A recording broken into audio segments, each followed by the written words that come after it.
sorry about my hair, but I'm determined to have a different hairstyle every video that we do, and I don't think I've done this before. Today is Thursday. Last night, I haven't done a video like this before, but I saw the new Doctor Strange movie last night and have many thoughts that I wanted to discuss because I just felt like it. It's like been bubbling in my brain all day at work. But to set the scene, it's Wednesday night. We booked the tickets to this movie a month in advance. And I was like, yeah, it's fine. I always finish at 6. I can get back to Narre Warren. And I got the roster. Turns out I was doing my first ever late shift. What was that noise? So I finished at 9 and the movie started at 9:30. And so I was like freaking out. Thankfully, I have a dad who loves me and he drove to the city to pick me up. I did get to finish a bit early as well, which was good. So we get back to Narre Warren from the city right on time. I make it to the movie, but I'm like, my heart's racing, I'm pumped, and we sit down, and I'm like, okay, movie's starting, relax. No, the movie starts out with a bang. We get straight to the action, and to be honest, we don't really stop. I would definitely say there is some pacing issues in the movie. It's not awful, it's just a very different viewing experience than your traditional Marvel viewing.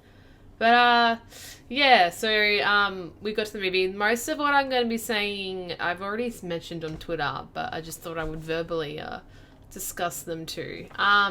So, to start it off, but spoilers, I'm not going to do, there's going to be spoilers here, so view at your own risk if you haven't seen it yet, my American friends and Canadian, I'm not sure.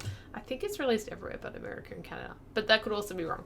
Anyway, the movie was a lot scarier than I thought it was going to be. To be honest, I hadn't really, done a deep dive, I guess, into before it. I watched the trailer once, I think, when it came out. And that was about it. I don't like to really focus on trailers and things.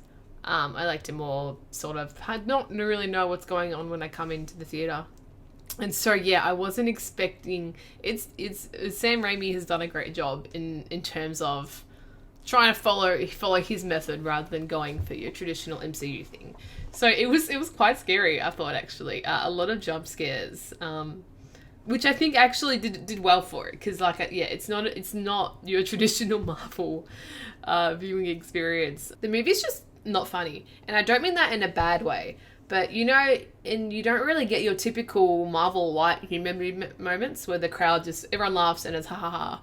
And it's just very light and everything. It's very dark. I can recall 2 or 3 moments where, I was at a full cinema. I can recall maybe 2 or 3 moments where, everyone was laughing at a joke.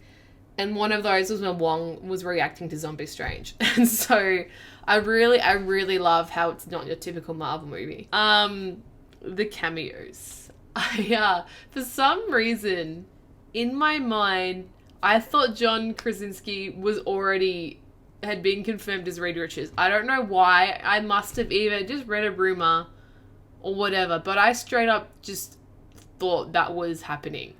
And so all of the Illuminati, I read the rumors, so none of those expected me, and neither did John. And all my friends were like, oh my gosh, John Krasinski. I was like, yeah, he was cast, and he wasn't. I just, for some doo-doo brain, I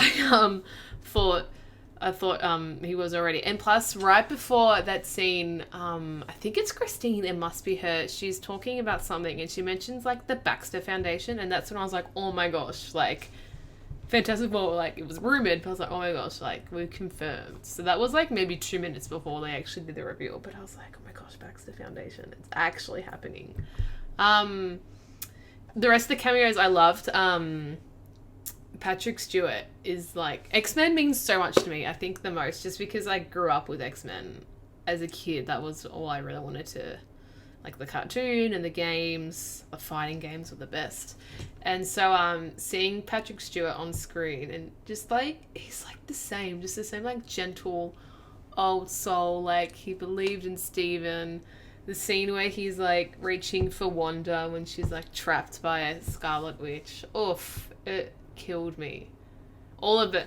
And I think they did it well in terms of how long the cameos went for. I think any longer it would have overshadowed the rest of the movie, but we'll get to more of that later. In terms of the rest of the characters, I thought America Chavez a bit shallow. I don't know. She definitely didn't add anything to the movie other than pushing the multiverse plot forward. Like, that was all she did pretty much. I don't think...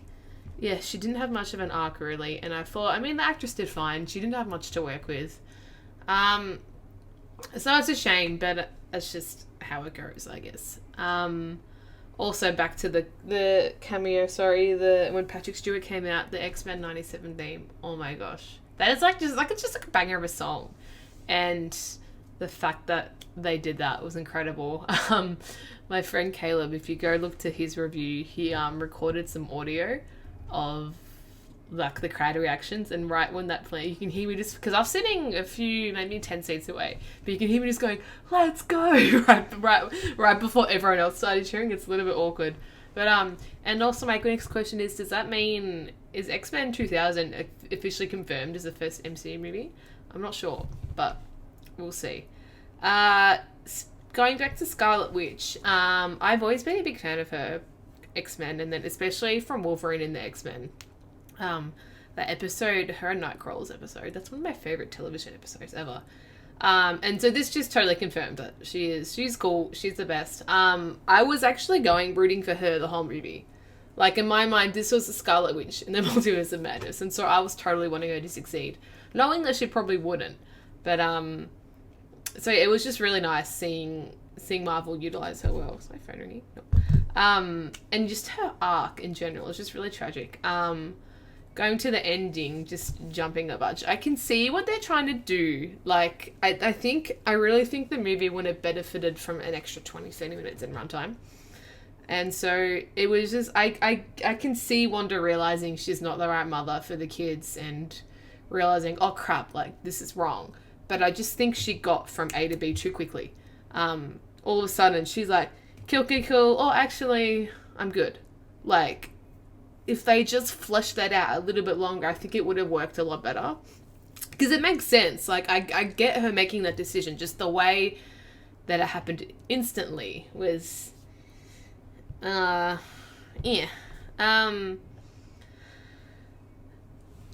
Doctor Strange.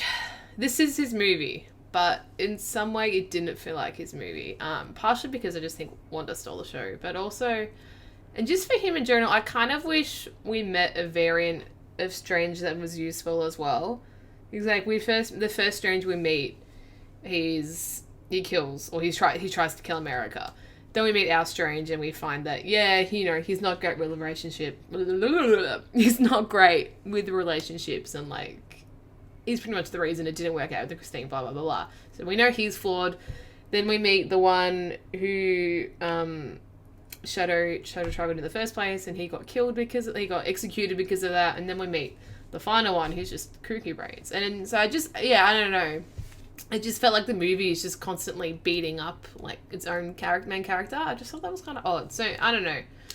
Maybe that's when they needed more runtime. Perhaps if they had more runtime, they could have done that, because it would have been nice to meet a cool Strange. You know, he's a cool goat who's a cool dude. What else? I don't know if I'm crazy or not.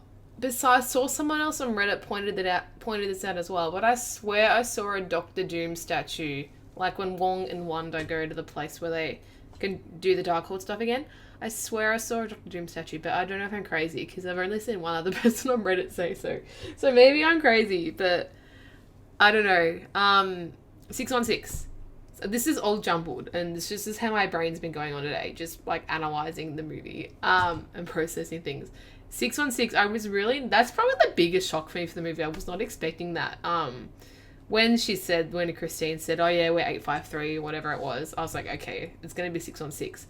But that just really, it surprised me a lot, because I feel like there's some book that isn't like the MCU, like 19999 or something, I don't know.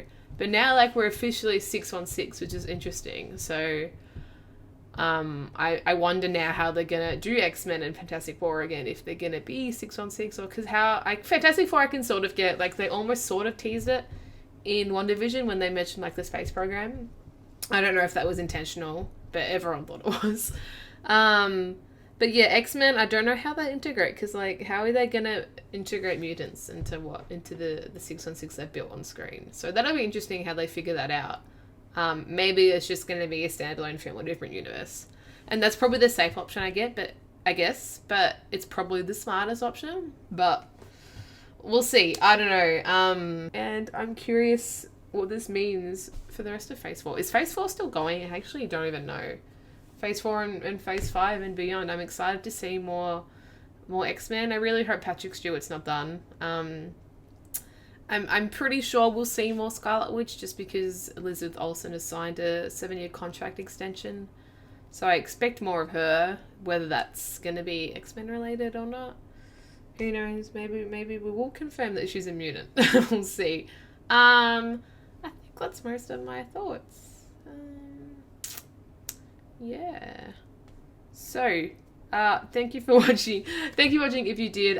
Stay happy, stay healthy, and tell someone you love them.